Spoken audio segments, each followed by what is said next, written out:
Going on, Falcon fans? This is your boy Ricondo. Come back at you with another video. Like I said yesterday, I was coming back on here today to talk about, you know, after going back and watch the game, um, and see what I saw live. Did my mind change on a lot of things? Um, what I liked, what was good, what was bad. Then I'm gonna get into the um the first four games of the season, um, where the Falcons at, things that they need to probably work on. We'll talk about a couple of standout guys that we could actually get into who we like in the first four games, and then just talk about the next four in particular. I think is a pretty good stretch to kind of see where this team is going to be at with these next three games that we got, especially the next three. So, guys, if you have not already, go ahead and please subscribe to the channel. Please hit that notification bell so you know when I drop another video. Please hit the like button so I know you guys like to hear what I talk about. And then please share my video throughout the YouTube universe so more people can come in and hear me talk about these Atlanta Falcons. So, right before we get started, we're going to get into some quick news. Um, I'm pretty sure all you guys are aware by now that Carter Patterson was actually put on injury reserve today. Bad news for us, but in a way, it's some good news as well. Especially based off what we saw yesterday. Um, so he'll be back. He had a procedure done today. Looks like it's not going to be long, but when you put him on RR, he have to be out for at least 4 weeks. So uh, depend on seeing Cardell Patterson coming back sometime probably after about 4 weeks. Remember, we did put Damon Williams on the IR as well, so they already moved up Caleb Huntley to the 53-man roster. Congratulations to him. That young man has been working the last two seasons trying to get on the roster spot. Another hometown kid coming in. His performance yesterday definitely made it easy for the Falcons to actually bring him on to the 53-man roster. And kind of lucky for us because with performance like that, you know, running back depth around the league, he could get poached, from another team. So that's one of the good things about um we we bring this guy up to the 53-man roster. I think he deserves it. He played well in the preseason. We just knew the numbers, the way the number crunched, that it was going to be hard to keep him around.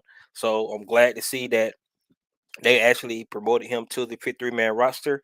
Now it's going to be up to the kids, right? It's going to be up to second year player Avery Williams, second year player Caleb Huntley here, and this year's draftee Tyler Algier to carry that load, um, at least for the next 2 weeks. Because remember, we do have Damian Williams that was out the last 2 weeks, so he do have opportunity to come back here soon.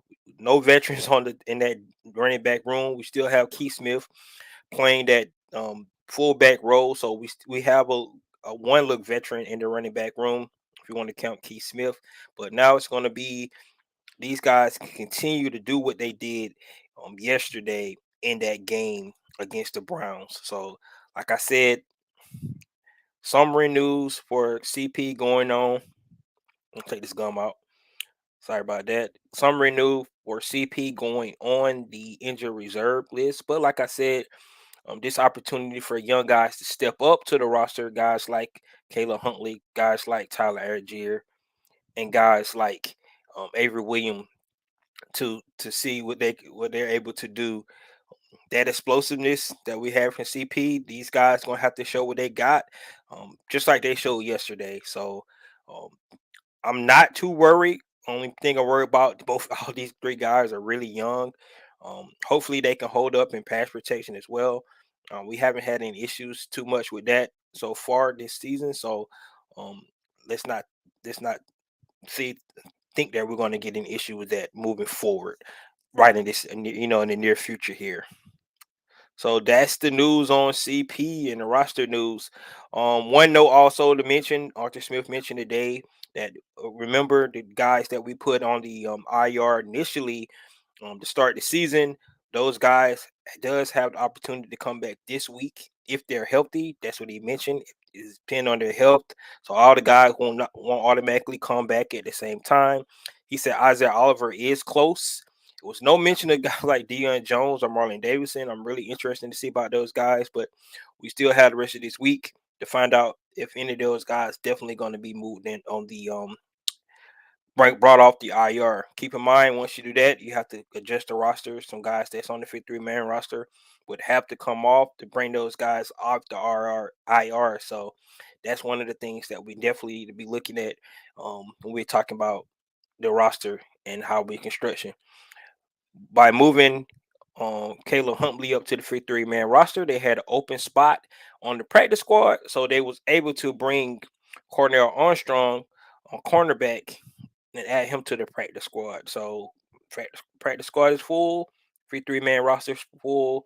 Still have right now all those guys currently on the IR still at this moment. All right, the next topic we're going to talk about is the Falcons versus the Browns yesterday. Just a quick recap of the things that I saw. And like I said, actually going back and watching the replay, um, and just going through and watching it, some of the things that I saw. Um, I can say the first thing I'm gonna say, it was a total team win yesterday. If you just look at the game and the way it played out, it was a total team win. Young Way Cool with some big kicks. Our defense holding up when they needed to hold up. Offense making the plays they need to make. It was a total team win. We talk about all three phases of the game all the time, and that's what we seen yesterday. All three phases of the game, all three work in unison to actually come away with the win. That's you want you. That's what you want to see. You want to start to build that chemistry, to build that culture. Total team win. Um, One thing I've been noticing this year when they're coming out of the tunnel, they come out as a team. It's not offense, defense, starters, anything like that. I think that's just to tell you this season. That's what this team is all about.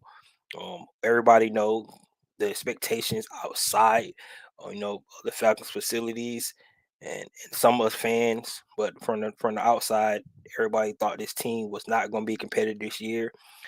In the first four games, that has not been the case. So yesterday's win was, like I said, a total team win. Um, Defense giving up yards. They're definitely giving up yards. The last two games, they gave over 800 and something yards total. But I mean, let's keep that in perspective because um yesterday they only gave up 1 for 3 in the red zone for touchdowns. Um, Last week they gave up 2 for 5. So you just think about that. Those are things that you're looking at from a defense standpoint. Yes, they're giving up yards. Um, we always talk about how we just let these guys move the ball down the field, move the ball down the field. But right now, when you're looking at it, yes, they're moving that ball down the field. But one thing you can see from this defense today is the fact that they're not letting them score touchdowns. That's one of the things DEP's always talked about. Go back and look at it. He just exactly what he said. He don't care about the yards they put up. It's care about how many points they put on the board. And right now, that's how this Atlanta Falcon team is playing. It's frustrating. It's scary watching the game because it seems like they're just marching down the field. But the last two games, as you can see, the Falcons been real stingy in the red zone. That's what we like to see. And then the last thing I want to say about the defense is the fact that they have closed out the last two games. That's one of the things that we mentioned about in the first two games of the season. We was 0-2. We just had to close. That's what they kept, emphasizing. We need to start closing the game. We gotta learn how to close. We gotta learn how to finish. The last two games, that's what they have done, and it's been done on the defensive side of the ball. I mean, complementary football, the offense give them the lead, and then the defense close it out. That's what you want to see. So this tip all hats off to the defense in yesterday's game once again. Saying like it was deja vu. Sack from Grady. What's going on, Bruce? A sack from a sack from Grady Jarrett, and then going back into the fact that interception from another defensive back. That's what we want to see. Two closeout games. Deja vu. Looks like they did it all over again. Then the last thing we're going to talk about, like I said, we're going to talk about some of the good. Those are good things. Of course, we got to talk about the bad, right? So we talk about the bad. Um, Time of possession. We lost the time of possession 35-44 to 24-16. That was something that you really don't think about when you think about winning the game. We lost the time of possession. We did win the turnover battle finally in this game. So that's one of the good things we got to talk about. One of the bad things, we only completed 7 passes to total in the game. 7 passes. That's not going to get it done for most weeks, but it was able to um, not hit us, hit us in the butt this week. Only completing 7 passes. A lot of those passes completed in that first and second drive. So that was, I mean, a lot of those passes were completed in the first half. So just to put that in perspective, we was 3 for 9 on third down. That's not going to get it done in most weeks. 3 for 9 on third down. Then we was 2 and 4 in the red zone. So like I said, you got to put in perspective. Um, those are kind of things that we have to actually work on and get better in from this game moving forward, right? Time possession, we can't lose the time possession battle. We can't turn over the ball, even though we want to turn over battle. We got to unlock our passing game. Moving forward, if we have a quarterback and that goes for 7 for 19, I don't think we're going to win a lot of games with that formula. So um, we did run for 202 yards yesterday. That was impressive. 14 straight runs. I think it was a statement made by Arthur Smith, just the way he was able to go out there and do the things he wanted to do and show that we might can't pass it, but we can run it. And in 14 straight runs, that was impressive by this team. So kudos to um, the whole entire offense for being able to march down the field in that fashion when our passing game was not working for us.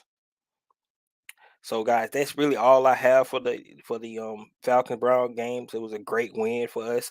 It was great for the team. It was great for the fan base, and just for the psyche of this team being 500 now.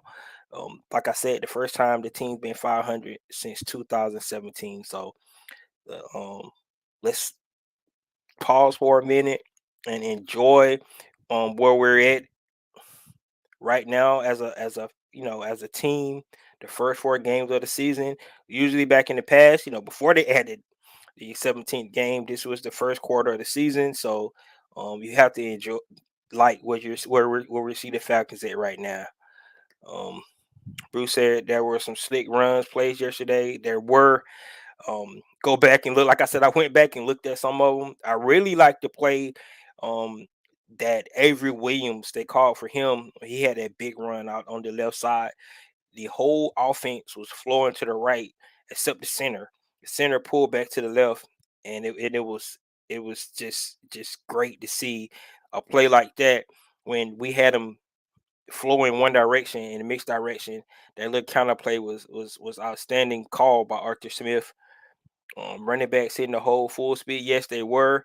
You like to see it, and now, like I said earlier, those young guys definitely gonna have to start to step up and actually take you know take that spot since CP is going to be out. So that's one of the things we definitely got to look at. Hopefully, um, they can stand up and do the things they were doing.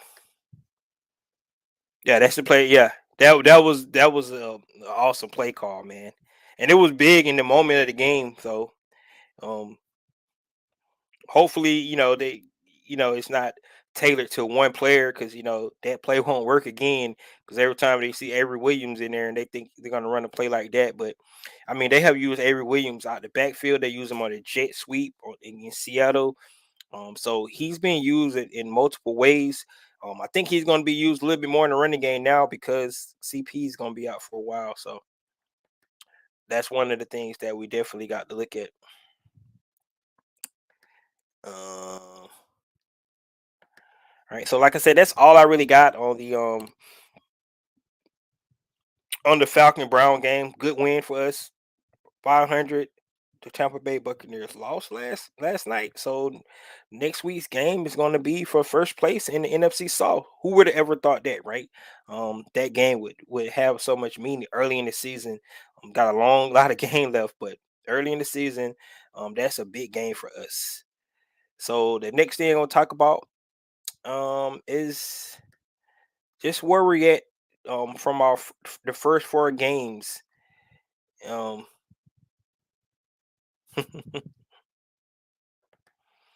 yeah, we did get another one. What about you guys? What about you guys, man? All right, so what I want to talk about now is just really talk about the first four games of the season. Where we at right now as a team? Just go over some of the things that where we're at right now. Won't really look at last year, but it's the same regime for last year. And last year we was 1-3 at this time. We are 2-2. First thing I want to say about the first four games of the season is the offensive line has played very well. I mean, this is one of the things that we talked about a lot coming into the offseason was um, the the the offensive line, the issues that we thought that was going to be one of the weak spots of this team. We was really unsure about the center position, the right tackle position, and that left guard position. Um, but I can honestly say, right now, the offensive line is proven to be one of the strong points of this team. Two games over 200 yards so far this season. That says a lot. So kudos to this offensive line. Archie Smith mentioned today that they did make some changes from last season to this season, to make the running scheme better. But you have to put your hats out to the offensive line. I love the way the offensive line's been playing. Another thing you can say, the first four games, so many young guys have contributed um, to the way this team is playing right now. So many young guys. That's one of the things you definitely want to see. This is a young team, but these young guys that's going out and contributing the way they have been these first four games. I mean, so many you can call out to the second year players, to the first year players. You just like the contributions that you have been seeing, which bodes well for the future because a lot of these guys, the jumps that the so-called jumps that teams have from year one to year two, you definitely going to start to see that. So um, that's definitely one thing that we love to see from these young guys. Bruce says NFL or Harvard Grady was being held. Yeah, it was ridiculous. I mean, I don't know if they just gonna let him get away with certain things, but I agree with so many times you can see a hole on some of our defensive linemen getting back there, and but Grady just played through it, man. Just played through it. Yeah, but like I was saying, the young guys. I mean, just look at the things that our number eight overall pick Drake London, how he's been playing. Um, Kyle Pitts is getting better in the blocking game. Go look at some of those runs we had yesterday. The wide receiver was blocking, the tight ends was blocking. It was a whole team effort. Everybody was actually going out and blocking well in that. Right now, we're not seeing Kyle Pitts get the receptions that we want to see, but at the same time, we are seeing things that right now that's really good for these young guys. Um, so kudos to all the young guys that's playing well. Richard Grant, right? Michael Walker coming in, making plays. Darren Hall, Troy Anderson, Tyler Algier, Caleb Huntley, Arnold Ebiketie, D'Angelo Malone. I could say every last one of those guys had made at least one or two plays this season already, and that's the future right now of the Atlanta Falcons, right? And then you have the cornerstone like a Grady. and you have Jake, and you have Cool that's there. But all those young guys that I just mentioned, that's the future of our Atlanta Falcon team. Right now, going into week 5, Cordell Patterson actually was fourth in rushing. So that's gonna hamper him because he was actually fourth in rushing going into week 5. I only had 38 yards yesterday. Um, the Atlanta Falcon as a whole is fourth in the league in rushing. When the last time we could say that? Last year we was in the bottom of the league in rushing yards, and now in the first 4 games we're fourth in the league in rushing. So that's pretty impressive. We have to talk about the passing. However, we're 28th in passing. All right, like I said, we have to unlock our passing game to make this team be a legit, you know, competitive team throughout the season. It's got to be able to pass the ball. Last year we had excuses for not being able to pass because our wide receiver course was not the best that it could be. But this year we have no excuses for our passing attack to be where it is. We have 3 legitimate pass catchers that can actually do something. And so our passing game has to get better. With 28th in passing, which is definitely is not going to get it done. Um, Eventually, we're fourth in rushing, so it's no secret what team's going to come in and try to do to the Atlanta Falcons. They're going to try to come in and stop the Atlanta Falcons from doing the things they do. So if we don't fix our passing attacks and be more balanced as an offense, we're going to start being in real big trouble, right? So it's good that the things we have done so far in these first four games, but not being able to actually, pass the ball and keep it balanced. Like I said, that was exciting. The 14 plays that we did yesterday running the ball, but if we can't pass the ball, it's gonna be in real trouble. One good thing we can say, we're 10th in the lead on first downs. So our offense is working well. We we looking at it, and we're able to get first downs. We're able to move the ball.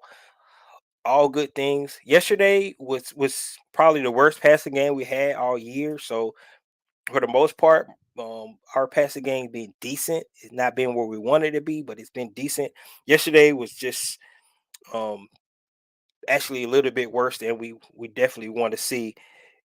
Um, Marcus Mariota is averaging about 192 yards, about 192 yards a game, which is not going to get it done. I mean, that's just what's going on, Andretti. He's only averaging 192 yards a game, so that's not going to get it done. Um, his passing percentage right now is 58%. The league average is at least 60, so he's a little bit below that right now. These are the things that we got to get better. Our passing game. That's one of the things that we got to do. Brady said we beat Tampa Bay. I'm gonna be hyped. Yeah, it's gonna be a tough game for us. I'm gonna talk about our next 3 games because I think, in my opinion, the next 3 games is definitely is what's gonna let us know a little bit about this team. So um let's talk about our defense a little bit. Our defense is in the first 4 games is 25th overall in total defense. We're 20th in rushing defense and 24th in passing defense. So, like I said, right in the middle of right at the bottom of the half, not in the middle where we want to be. We want to be between 10 and 20 at least. Right now we're at 25. That's yardage. If you think about the yards, we are giving up about 25 points a game. We probably need to bring that down to about like 20. I think we can do that. I think that's definitely going to help us out more moving forward. But right now we're 25th in total defense.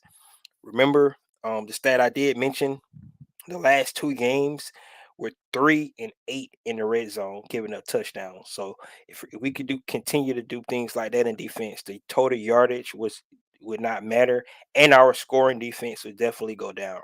right? Because we giving up just field goals, not touchdowns. It's going to work in our favor in that aspect. From a turnover standpoint, we're -1 right now, right? We got 4 interceptions and 4 fumbles. On the offensive side of the ball, on the defensive side, we got 4 interceptions and 3 fumbles. So, like I said, right now we're -1 in the turnover ratio.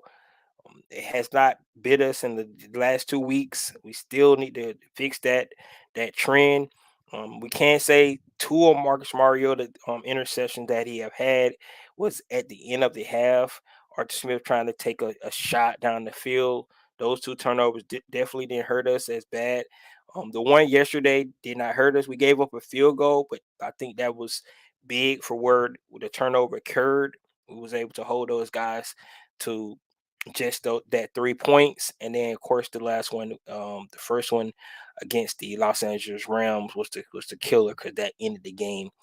Um, our comeback that we was trying to get in Los Angeles. So um, those are things that we definitely needed to make sure um, that we fix moving forward. The first 4 games right now, this team is definitely not complete. Definitely got a lot of issues. Definitely got a lot of things to work. Um, but to be at 4-4, I mean 2-2, after the first 4 games is pretty good for this team. It's good for the psyche, like I was saying earlier. It's good for our fan base to keep the the momentum going, showing up to the game. It was a great atmosphere yesterday at the game, so um, that's good for this team. And by all intents and purposes, like we said, nobody expect this team to be in the position that it was in, you know, this season at this point in time. So what Dreddy we're talking about the Bucks. So let's look at the next 3 games, and going off these first 4 games, reading out those stats I just read about fourth in the lead in rushing, 28th in passing. Um, these next 3 games is going to tell us a lot about um this Atlanta Falcons team. We're talking about the San Francisco 49ers, who's number 1 in defense right now. They're only giving up about 12, 13 points a game. The Tampa Bay Buccaneers only giving up 17 points a game. Average probably goes up after yesterday after they played the Chiefs, but um, it's a good defense over there. They're usually good at stopping the run. Yesterday, we looked at the game. Um, I was chomping at the bits watching that because I was thinking about what our Atlanta Falcons was able to do in the run game, then and really impressed about what the Kansas City Chiefs was able to do yesterday, running the ball. So we could kind of duplicate what they was able to do. Um, I like our odds, just like Dreddy said. One thing about playing teams in our division, it's always going to be a grudge match. Everybody thinking that Tampa Bay is so much better, but it's a division game. So when we thinking about things like that, um, it's going to be real tough. But at the same time, I still think we do have a chance um, to do things we need to do. Bruce said Tampa will sack the box and make Marco the throw. 100%. That's that's exactly what I'm talking about. That's why I go back to the 28th in passing. It's 100% they want to make Marcus Mariota beat us in the passing game. I can say this though, um, if they give him too much space back there, like I said, he throwed the ball pretty well. Um, the first 3 games. If you go back and look at the first 3 games, he made some great throws. He made off the play action and things like that. We have to stick with the run no matter what. We know Arthur Smith is going to do that. And yes, they probably going to stack the box to make Marcus to beat us. But with the weapons he have, I think he actually has the opportunity to get it done right now. Right, I know everybody clamoring to switch quarterbacks, but right now, um, being 2-2, the way we've been playing, I don't think Arthur Smith even thinking about quarterback change right now. All right, so um, I do find it interesting though the symmetry on the last time Marcus Mariota was starter um in the NFL, and if you guys just go back and look at it. And correct me if I'm wrong, but um, I know for a fact that he came to Atlanta and he dominated us. In the game, he came through. He had a great game against Atlanta. The next week, he actually went to Buffalo. I still think the Tennessee won that Buffalo game, but they decided to make a quarterback change the week after that. So just because we're winning, they obviously seen something. I'm assuming that wasn't Arthur Smith um decision to take Marcus Mariota out. It probably was the head coach. Um so we don't know what happened in that decision, but right now, Marcus Mariota, I think it's safe to say that he's going to be our starter. One thing I can tell you about Marcus is the this command of the offense. He's doing a great job commanding the offense. That kind of stuff. Um, coaches like that because getting guys in and out of plays, knowing the play, what needs to happen. It just the execution piece is what's not happening for Marcus Mariota, and then the inaccurate throws, the jitterness, and then the handling of the football in crucial moments of the game. Those are the things that definitely need to get cleaned up. I think Marcus Mariota understands that. Arthur Smith mentioned that they've been working on those these these first four games. But to to Bruce's point, if we if we if we're not able to pass that ball, it could get real ugly. I don't think that we the kind of team is built right now based off our passing attack is to play from a large margin from behind because Arthur Smith want to stay balanced. He want to continue to run the ball. He wants to not let the team just go after the quarterback 100%. That you what happens when you're down. You start going into passing, passing, passing, passing. That's not what we want to do from a standpoint. So we have to make sure that um, we stay, balanced. The whole, which means our defense need to be able to do the things. Some of the things that we talk about, time possession, like in last yesterday's game, we lost that time possession. We cannot afford to lose time possession in a game like next week because we know um, when you fourth in the lead in rushing, the opponents know what you want to do. And Arthur Smith said it yesterday. The great thing is to know that the team know that you want to score, but they can't stop it, right? But that won't happen every week, right? It's too many good coaches, too many good players, and they're gonna figure out a way to stack the box, just like Bruce said, and make it tough on us. Um, if he knows the offense, why does he look so scared? I don't know, man. I, I think he's scared to pull the trigger. I just hesitant. I mean, but just who he been in the NFL, he has never been a huge turnover guy because before he pulled the trigger, he'll get out the pocket and do something. So he's not a gunslinger. He's not Jameis Winston. He's not gonna always throw the ball up for grabs and hope for the best. That's not the kind of quarterback he is.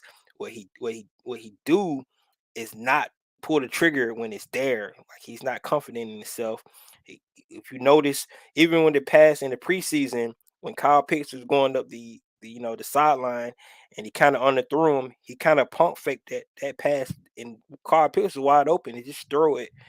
So that's just my opinion. I mean, I'm not in his head. I'm not sure what's his issue. I think the biggest thing is those missed opportunities, those fumbles, the mishandling of the ball is really what he needs to clean up. Those are the biggest issues that we have.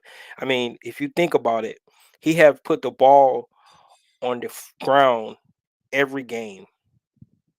He have put the ball on the ground every game. Now, not every time, um, we recovered some, but for the most part, there's been turnovers, and they've been in crucial points of the game. So, um, to me, that's got to be in his head, what he's thinking, what he's trying to do. Um, so, good question. I don't know why he's playing scared like that. That's a great question. So we talked about the Bucks. Next game, it's going to be the San Francisco 49ers, who's really, really good on defense. Their linebackers are stout. Their defensive line is amazing. So it's going to be real tough to run the ball in that game. Goes back to what Bruce was just talking about. We're going to have to pass the ball. So that's why, in my opinion, I think these next three games is going to be a telltale sign how good this team can be with Marcus Mariota at quarterback because um being I mean the numbers are the numbers. Fourth and rushing, they're gonna try to stop the Atlanta Falcons from running the ball. It's just that simple. So we have the weapons on the outside to counter that. We have the weapons on the outside to counter that. We just got to give them the ball. Um Bruce said sports is crazy. I can never understand folks willing to bet on sports. Braves are getting dogged by the middle of the road. E- exactly. I mean, it's I think the Braves are they coming off the high from being sweeping the Mets. Um, but they need to get at least one win to win NL East. So um, look like that's not gonna happen tonight. But the Mets could lose too, so we'll have to see. Because if the Mets lose, the Braves still get win the East. But right now,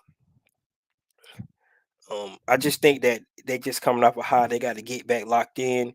I think that was such a big game for them um, this weekend. I mean, such a big series for them this weekend. They just kind of relaxed too much today.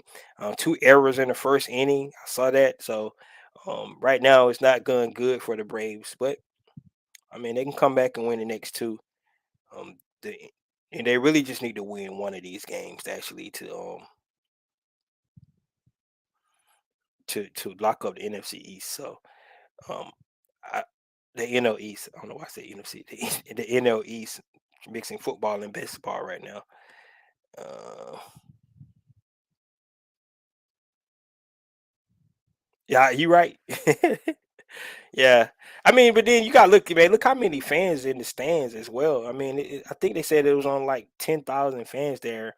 So I mean, they playing like an empty stadium. The adrenaline's gone from the series from this weekend.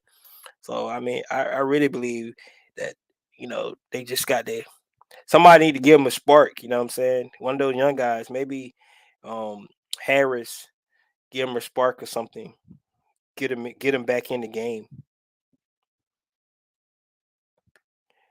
All right, guys. The last thing I'm gonna talk about today is, like I said, we talk about the first four games of the season.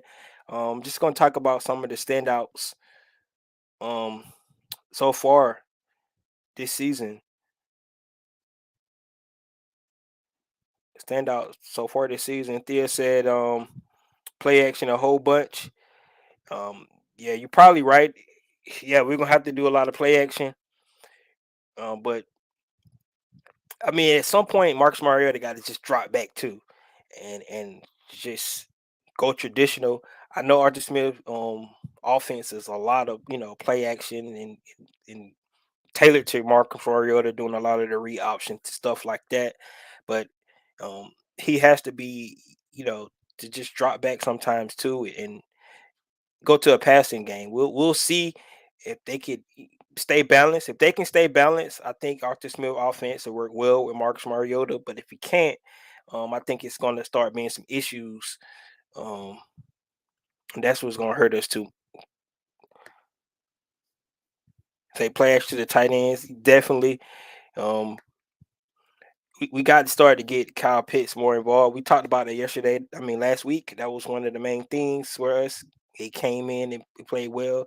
Looked like they was going to continue that. I mean, the first pass of the game went to Kyle Pitts for 25 yards, and that was his last catch. So, I mean, this maybe Mark Smart had two drops. I think Kyle Pitts had another opportunity to make a catch. Drake London had an opportunity to make a catch, even though I thought it was kind of low. Um, but at the same time, 7 completions in a game. I haven't really. I don't know if you have to go back and look. Maybe the game last year, in Buffalo when the Patriots ran the game, I think they passed the ball 3 times. They passed the ball 3 times. They ran the ball the entire game, but we passed the ball 19 times and we only completed 7, and we still won the game. So um, that's amazing. You said let's 2 wide receiver sets. Yeah, I think they might need to go 3 wide receiver, passing running backs in the flats. You hit it all. Definitely, definitely, definitely. I mean, one thing we know about this coaching staff, which is have impressed me a lot about this coaching staff, is the fact that they are able to change their game plan from week to week. It doesn't seem that they come in and try to say this is what we did last week. We're going to try it again this week. It seems like they're deliberate by changing what they do. For example, if you look at what we did with the Saints, we came out running the ball heavy, heavy, heavy. The next week we went to Seattle and we came out. We were passing the ball down the field. Mark Murray had a lot of great opportunities in the passing game early in that game, then came back in the second half, and then that's when the run picked up for us. So Arthur Smith, ability to adjust to situations, going back to the 4 minute offense, understanding that um, we might have the lead, we need to run the clock out, use that time possession, things like that. The adaptability with this team is great. Right now, that's what I like about it. Another thing that I like is the fact that the depth on this team is helping um the coaching staff be able to do those different things, right? You've seen the last 2 weeks we had the 3 linebackers out there, went like to a 2-5 almost, um with the 2 outside linebackers, the 3 inside linebackers, and then 2 defensive ends on the end, right? I mean, 2 defensive tackles in the middle, Grady and Tyquan Graham in there. Then we had Okendeji, Carter, and then we had our 3 linebackers out there. We went to that a lot. And Seattle, we did it again some yesterday, and with the Cleveland Browns. So I love the way that they able to switch it up, but that the depth that we have this year is allowing us to do those things. The depth in offense, because remember last year we didn't have a lot of different weapons to go to. This year I think we do. We got a lot of different weapons that we can look at, um, and be able to build different game plans based off that, right?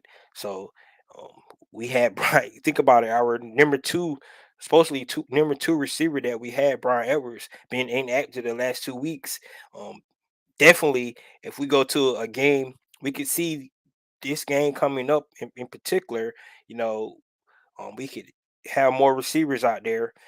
He mentioned he only had 4 receivers active this week because of the fact that um, we knew it was going to go run heavy this week. But just like they said, more 3 receiver sets. I agree. We can put Hodge. Um, I love Demir Bird's speed. You see how he was able to get over the top yesterday. That's what we got. Him, Alumdace kids. We could definitely use that. Um, I would love to see Jared Barnhart get out there and run some of those options routes that he was running in the preseason. But we got to be able to give him the ball. Um, we, we don't really know the game plan right now, so we don't know how much is asked or Marcus Mariota to be able to pass. If he's just running the game plan that's the plays that's called, or are there even calling deep passing routes? Um, I think like we only see like one shot play every game, from this team. Is that by design, or if that's what Marcus Mariota is, we really don't know. So that's one of the things that we got to think about. All right. So, but some of the standout guys that for me in the first four games, and the first is just right off the bat, I talked about them earlier, is the offensive line. Offensive line is definitely um as a standout for me. I mean, how much I think we all thought this offensive line was going to be an issue for us um this year. We had a lot of questions coming in. Those three. Um,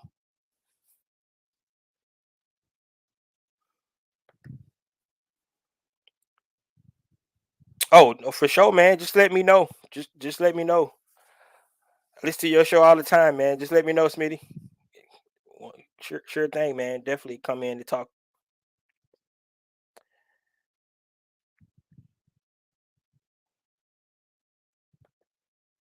So offensive line has been the key. Yes, it has. I mean it, and the thing about the offensive line for me is the fact that we had question marks about the center. Drew Dalman been playing great. Um, like the one play I think Bruce was talking about earlier was the play to Avery Williams on the backside. Um, they pulled the center to that backside. The whole offensive line flowed to the right, counter play back Avery Williams on the backside. That was a great play call by Archer Smith. But Drew Dahlman's been playing great. Um, Elijah Wilkins been playing great. Caleb McGarry, somebody that we really had question marks about coming into. We know he's in the contract year. We know he was gonna ball out, but Caleb McGarry's been playing great. And Chris Lindstrom, he's as advertised. I don't know if you guys seen it. He's like 97 PFF grade for this week's game. So he's been playing lights out as well. So you gotta love those guys actually um just represent the offensive line. This was one of our weak spots coming into the offseason. At least mine. One of my weak spots coming in on the offseason was the offensive line. And right now, I don't have any questions. I mean, we go back to last year. Matt Ryan got hit over 150 times last year, got sacked 40 times. Yes, it's a different quarterback, but we only made we still have the right tackle there. Drew Dalman was there last year. He wasn't starting, but he was there. We replaced, um, the left guard position with Elijah Wilkinson, but I say Elijah Wilson. It's not Elijah Wilkinson. Uh, Hit me up. I sure will. I hit you up. Um, oh, he don't shut everybody up. He shut me up. I can tell you. I mean, the first game of the season, we didn't even hear Cameron Jordan name called at all. So he definitely shut me up. Caleb McCarry's been playing lights out, and they gonna have to pay that man. They gonna have to pay him.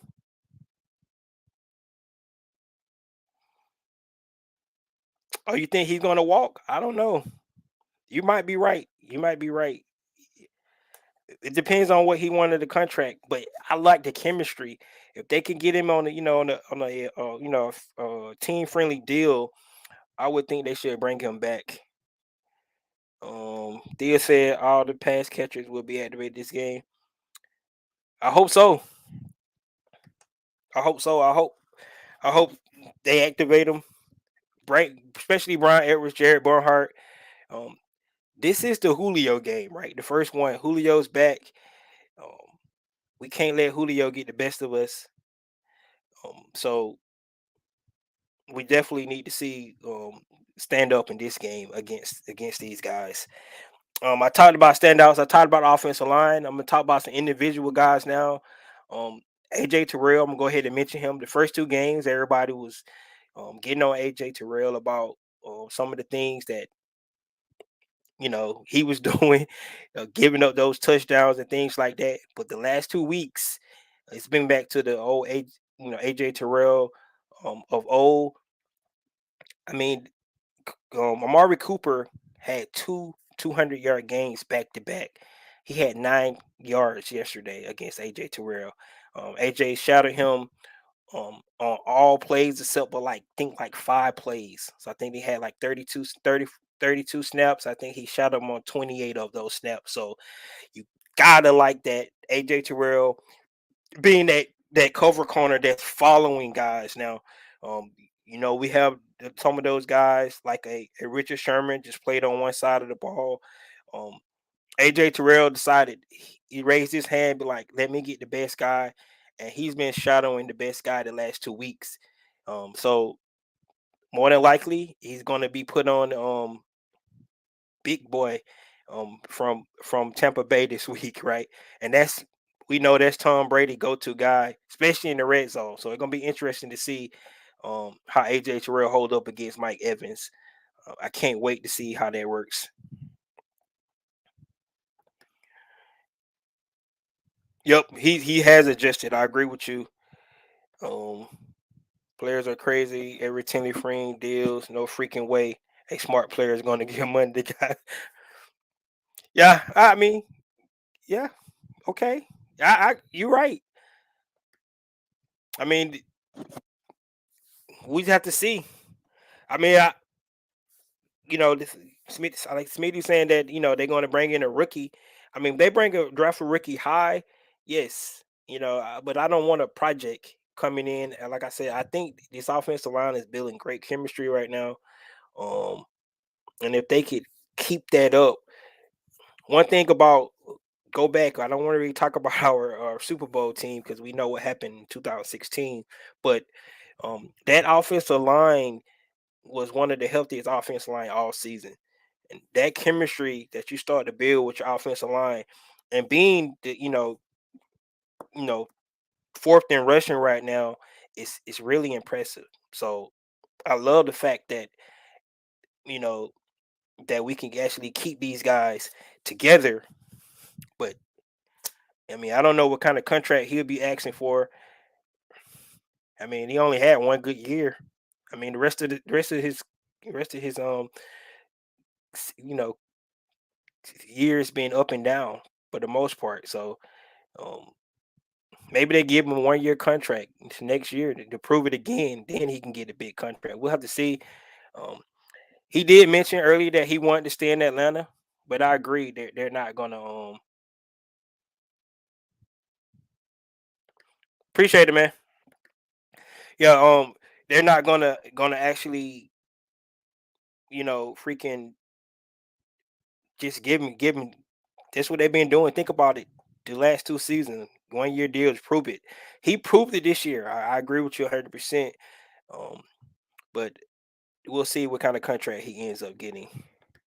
Um, Evans is the best, and I think never could cover.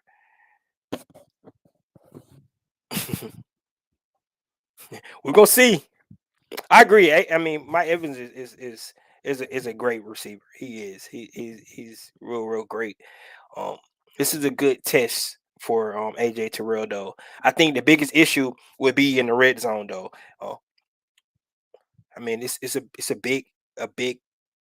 That's why playing guys like Kyle Pitts and Drake London, all off season, hopefully prepare him for a bigger target like that. He played DK Metcalf, who's a bigger receiver. He played him well. Um, I'm gonna like this. I'm definitely want to see that matchup. Interested to see who they put on Julio Jones. He do not play every down now. He plays in spot minutes for that team, but Julio is going to um, try to show up against the Atlanta Falcons next week. So we'll see how that goes. Um, and then my last standout goes without saying is, of course, Grady Jarrett, right? Grady Jarrett is definitely um, been somebody that's living up to the leader of the team. Every play he don't made has been big plays this season. You have to respect the fact that Grady's just go out there work hard. We're talking about a fifth round pick already um, on his third contract with this team. He is the cornerstone of this team right now. A lot of people thought he was not going to be able to play in a Dean Pease, system because he was more of a 4-3, defensive tackle, vice a 3-4. But Dean Pease been lining Grady Jarrett all up over the line, and he's been making plays. Um, he's been, getting holding penalties. And every time we need a big play, to close out the games, he's been doing that. That's how you're starting to get an all pro. Um, Going back to his form that he had, that first year when he had those 3 sacks in the Super Bowl. So you love to see Grady Jarrett. I got to give him a shout out. There's so many other guys that I can call out that stand out, this season. I talked about the rookies earlier. I love the way Lorenzo Carter's playing. Um, Richie Grant's playing. So many guys that you can actually look at to look at the success with this team right now and making this team so competitive. But Grady Jarrett, AJ Terrell, and the entire offensive line, who I'm going to call out right now, um, that's what I love to see. Like I said, in my opinion, these next 3 games is going to be really big for us to see how we can actually fare this season. I think these are 3 good teams, um, 2 playoff teams, and a team that went to the Super Bowl last year. So this is going to be a good test for us. Um, I, I I can promise you, nobody is picking the Atlanta Falcons to win in any of their 3 games, right? So we got to come out. We got to represent, 1 game at a time. First game is going down to Tampa. Um, and Arthur Smith mentioned it. He playing that chess match against Todd Bowles, who's a great defensive, play caller. He's going to have those guys ready to play. They saw what Atlanta was able to do yesterday, running that ball. So I want you guys definitely come back on Wednesday for my keys. We're going to talk about my keys, what I think is going to take for this team to actually get a win um, on Sunday against the Tampa Bay Buccaneers. Um, it's gonna be tough, but I think we might be able to shock somebody. Remember that offensive line is not where it needs to be for the Bucks. We know Tom want to get rid of the ball quick. We know they want to run Leonard Fournette, um, but we need to be able to play to our strengths, play the chess match like we've been doing these last 2 weeks, and try to be in the game at the end to try to win it. So that's where we're at. Um, I'm glad you guys came in. First 4 games out down the out the book. The Falcons are 500. Um, we have not been in this position in 5 years, right? So let's look on the positive side. Still got a lot of things to work on for this team.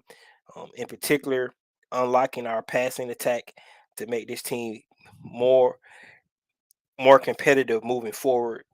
Because trust me, if we can't pass the ball, they're gonna figure out a way to stop our run game.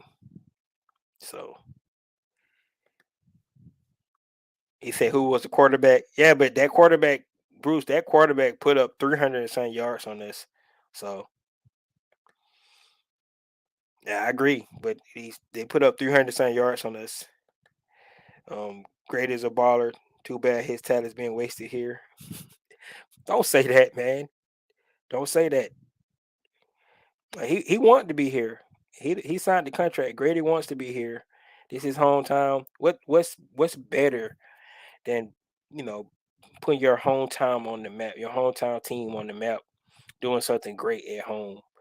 Not a lot of people can say that. So um, guys like Grady, guys like Lorenzo Carter, guys like AJ Terrell, um,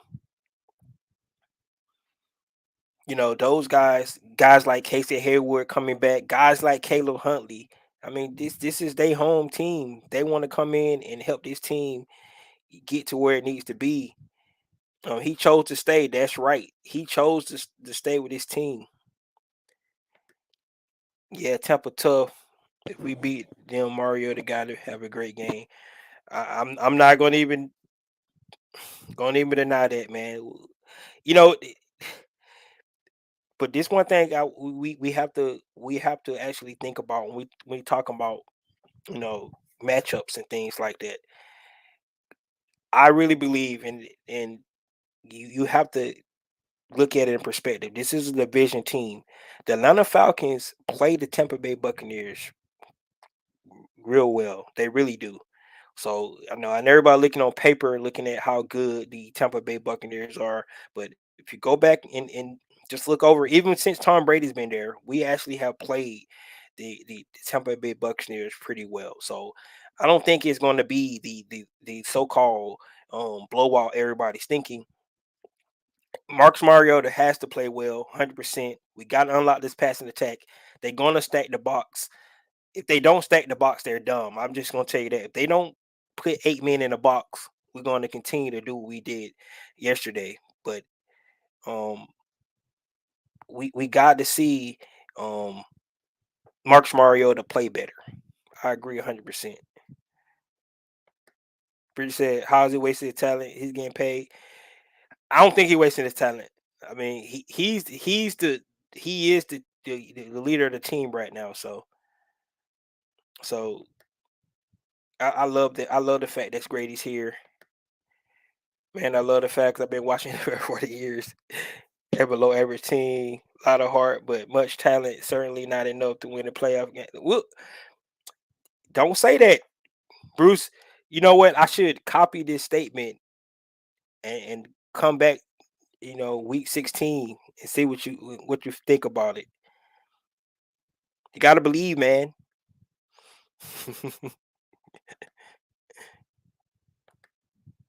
I think our defense is going to get on Brady. I hope so. I mean, if what I think, I know it's dangerous to blitz Brady, because like I said, he get rid of the ball so fast. He's probably one of the quarterbacks in the league that get rid of the ball as fast as he does. But if we could use that same formula that we used against the Saints on that first game, put pressure on Brady. Like I said, it's dangerous to do that because he he's real good. And if blitzing Brady sometimes is dangerous, but um, it's a chess match between him and Dean Pease. We definitely gonna know. That's what it's gonna be all about.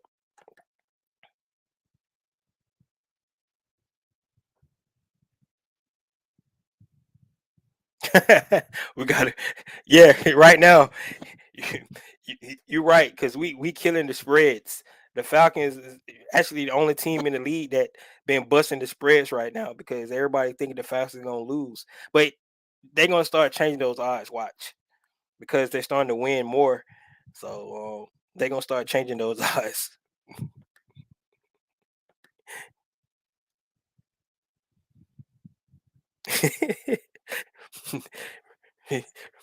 Bridget said, "Well, some fans. He say he been a fan for 40 years, Bridget. So he's saying that he's been around a long time. Got to have that positive. I agree. You got to have the positivity. It- Negative. I mean, I think is what they say is it's easier to smile than frown. It's more muscles, right? To put up a frown than to smile. So stay on the positive side. Always look at the glass half full, not half empty. Um, we got stuff to celebrate about. We 2-2. The Aints are 1-3. The Panthers are 1-3. And if you're looking at their team, their turmoil right now, I mean, I think Matt Rule probably got two more games before he's fired. The Aints don't know who they wanted their quarterback. The fans talking about put the tight end back in to be the to be the quarterback. So I mean, the Falcons are good. They are in a good spot right now as a team. All right, the new regime is building the team the correct way. They don't have all these large, cap hits on players and things like that. They got a young team that's playing well right now. It's competitive. That's going to get better. So it's a lot of positive things to look at from this team. Nobody thought this team was going to do nothing, and the fact that they're being competitive this year only is going to make them that much more, um, attractive to free agents, um, things like that, and building this culture, being a team that wants to come in and the fan base getting behind him is what I think is going to help us out because, like I said, the last two games, spit a great atmosphere. Um, people don't believe it, but those players they feed off that. It was a good atmosphere yesterday. It was a good atmosphere, um, in the Saints game. So those are kind of things that we definitely got to look at. Can't tell folks how to feel. Stop already.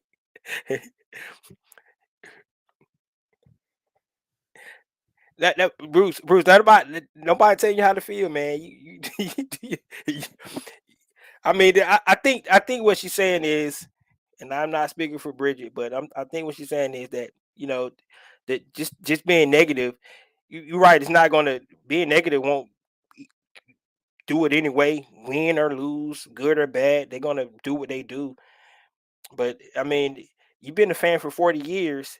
You gotta have some kind of loyalty to this team because that's a long time to be with a team that has not ever, um, they've been to the Super Bowl twice, but they have never won anything. So you gotta have some belief. If you want, or you still want to be a fan. I mean, you have to have some belief in this team.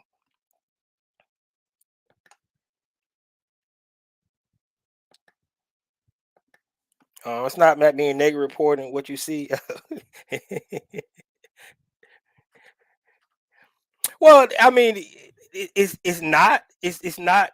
I mean, you go back and look at like you said, you say you've been 40s. I say so. I go back to the 80s. So it's been a long time, and but you can't tell me that you have not seen um the progression of this team over the years. I mean, if you go back from the '98 Super Bowl, um, to the Michael Vick years, to the Matt Ryan years, to now, you can see, the progression of this team, and it's going the way it's being built different. From then to now, I in '80s and I mean it's been some pretty good teams.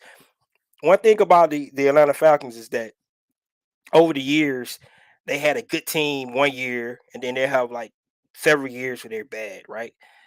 I think the Matt Ryan era kind of changed that just a little bit, because then that's when we start to have those back-to-back winning seasons and start to showing progression.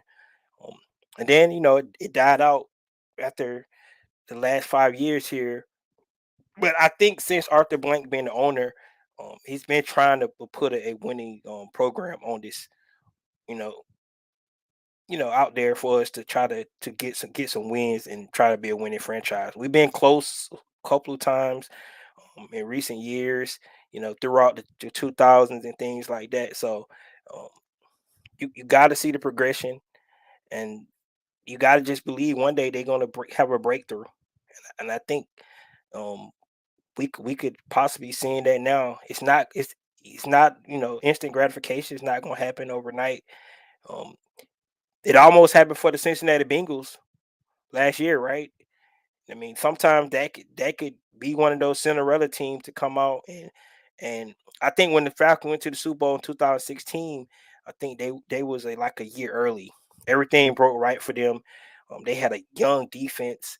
I mean, that's why at the end that game, we won't rehash that game, but 96 defensive plays out there. Those guys got tired. They was young. They couldn't stop seasoned quarterback out there. Doing the things he was doing.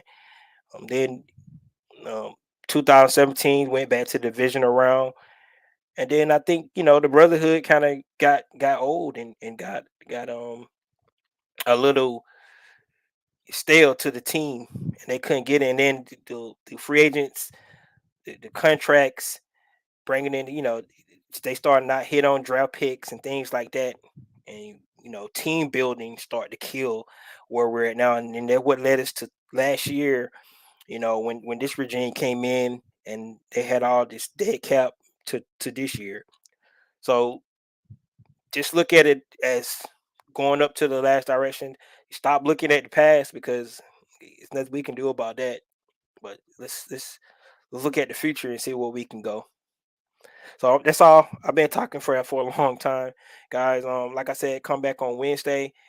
Um, talk to you guys uh about my keys, and we'll go from there and see can we actually get another win. Can the Falcons possibly have a 3-game winning streak? Could that actually even be a thing for this team? Um, since what 6 years ago, can we possibly have a 3-game winning streak? Let's see, can we make it happen? So, guys, that's all I have for today. This is your boy Ricondo. Come back at you with another video. Peace.